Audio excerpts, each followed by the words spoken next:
Betrayal on the Yacht. The Miami sun blazed high above the glistening ocean, casting diamonds across the water.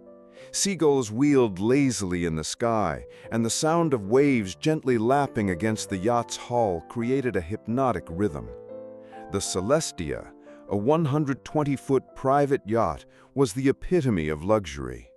Polished wood, sleek metal finishes, and cushioned white lounges gave it an ethereal charm that felt worlds away from the chaos of the mainland. Emma stood at the bow, the wind tugging gently at her hair, her oversized sunglasses hiding the worry in her eyes. This was supposed to be a weekend of celebration and reconnection, but an uneasy feeling had been following her since she arrived. Sophie had called her 2 weeks earlier with breathless excitement. "Emma, come to Miami. Daniel's throwing a pre-wedding yacht party, and I need you here. It'll be like old times, sun, sea, champagne." Emma had hesitated. She hadn't seen Sophie in nearly a year, not since Sophie had met Daniel and disappeared into a whirlwind of glamorous events, tropical vacations, and high society parties. But they'd been best friends since college. How could she say no? Now, as Emma watched Sophie laughing with their small circle of guests on the upper deck, something gnawed at her gut. Sophie's laughter felt forced, her eyes flickering too often to her phone, to Daniel, and, strangely, to Luca. Luca Romano was Daniel's childhood friend and business partner. He was tall, effortlessly handsome, with a disarming grin and a voice that seemed to slow down time. But there was something in the way he looked at Sophie, something Emma couldn't ignore. Later that evening, as the golden hour bathed the yacht in warm light, Emma slipped away from the group and made her way to the upper deck. She needed a moment alone. That's when she saw them. Sophie, Luca, in a tight embrace, lips locked in a kiss so intimate it knocked the air from her lungs. She stepped back, her heel catching on the deck, a sharp creak. Sophie looked up, eyes wide. Emma turned and fled. She spent the night tossing and turning in her cabin, the scene playing over and over in her mind. By morning, she was determined to confront Sophie. "How could you do this to Daniel?" she whispered as they stood alone on the back deck, sea breeze whipping around them. Sophie looked tired, shadows under her eyes. "You don't understand, Emma. It's complicated. Make me understand. Daniel's not who you think he is.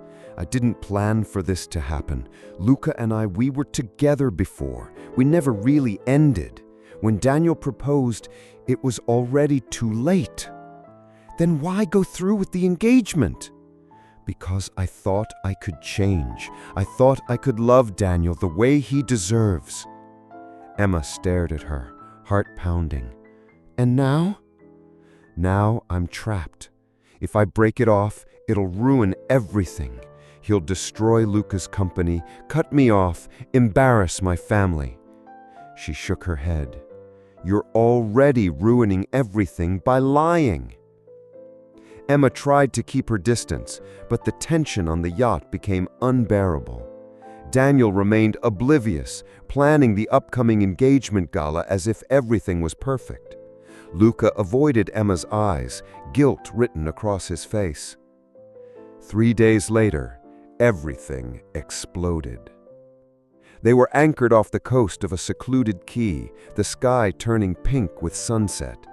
Daniel had arranged a private chef, live music, and fireworks. He made a heartfelt toast to Sophie, his voice cracking with emotion. "To the woman I love more than life itself," he said, lifting his glass. Emma could barely breathe. Sophie looked like she might cry. Then Daniel knelt, pulled out a diamond bracelet, and clasped it around her wrist. "And soon to my wife." The crowd cheered. Emma fled to the lower deck, overwhelmed. She found herself staring at the water, trying to calm the storm inside her. That's when Daniel appeared behind her. His voice was low. You know, don't you?" She froze. "Know what?" He gave a hollow laugh. "Don't play dumb, Emma. I saw you that night. You saw them." She turned, heart racing. "Then why are you pretending everything is okay?" He looked out at the sea. "Because Sophie made her choice, and I'm making mine." "What does that mean?" "It means no one betrays me and walks away unscathed." That night, a storm rolled in. The yacht rocked with the waves, thunder cracking across the sky. Emma lay awake, her mind racing with what Daniel might do. In the early hours, the yacht jolted, an alarm rang. Emma jumped from bed and rushed topside. Chaos, smoke rising from below deck, crew members shouting. She found Sophie and Luca huddled near the lifeboats. "What's happening?" "The engine room caught fire," Luca said. "We have to evacuate." Daniel was nowhere to be seen. Moments later, as they were lowered into a lifeboat, Emma saw him on the deck, watching them. No panic, just stillness.